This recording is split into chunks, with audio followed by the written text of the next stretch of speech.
カムル入門その2です。運動スキルを創造する能力とはについて説明したいと思います。カムルでは課題達成のやり方、運動スキルを創造する能力のことを生活課題達成力と呼びます。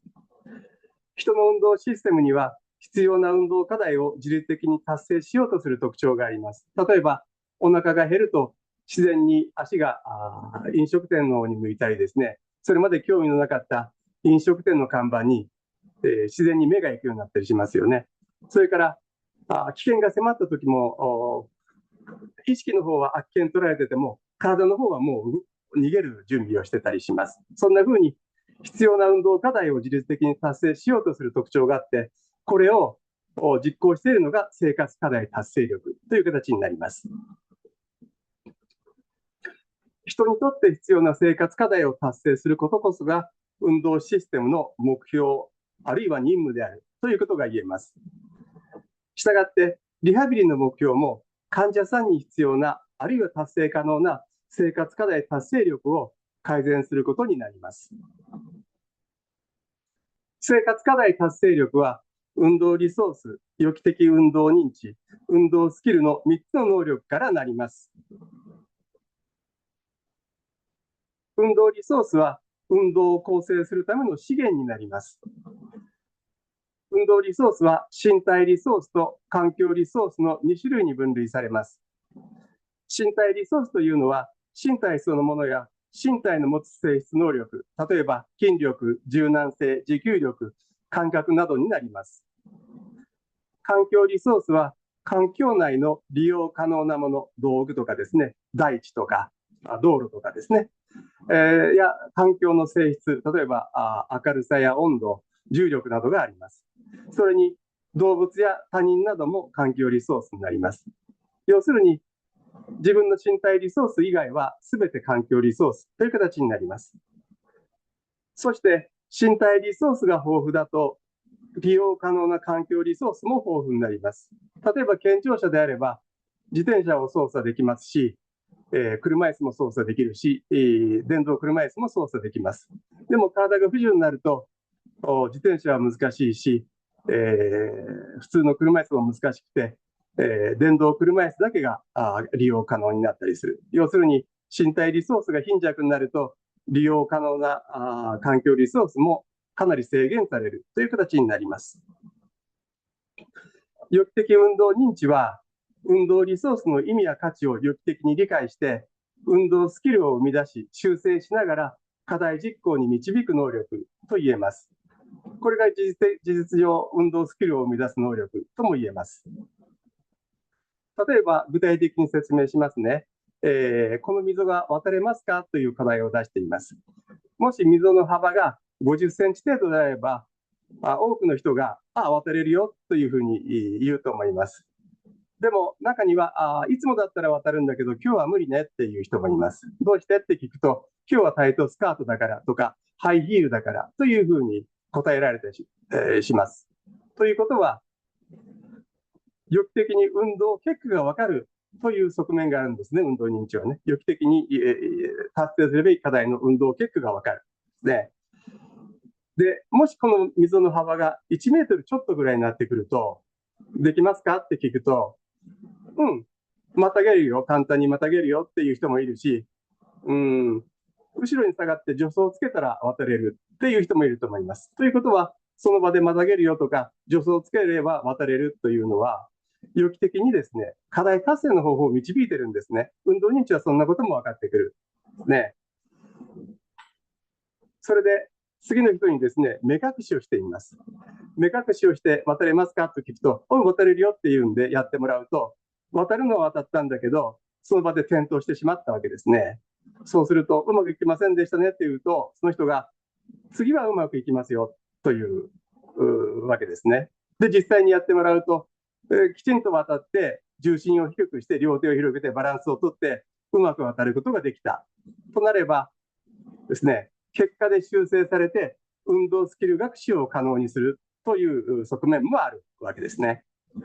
また、運動認知はですね、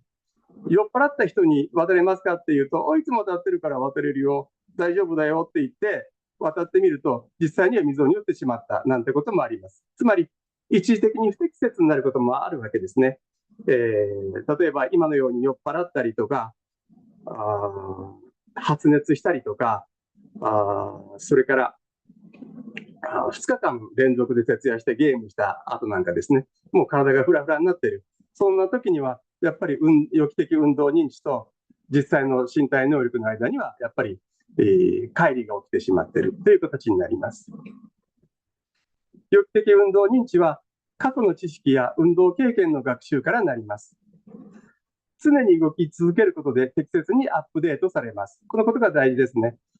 例えば脳卒中後に寝たきりになったりすると動いていないんでアップデートされてないんですね。だからいつものように起きようとして転倒されたりするわけですね。3つ目は多様で難しい運動の経験で洗練されるということが分かっています。例えばスポーツなんかで、かなり難しい課題に取り組んでいると次第に予期的運動認知は洗練されてきます。ちょっと難しい動作も可能になってくる。つまり予期的運動認知はトレーニングによって改善するものであるということが分かります。3つ目は運動スキルです。運動スキルというのは課題達成のための運動リソースの利用方法のことです。過去に学習したり、その時その場の状況から予期的運動認知によって生み出されます。そして課題を達成するのはこの運動スキルということが大事です。よく筋力強化さえすれば何でもできるようになるよっていうセラピストもいますけれども、そうはいかないんですね。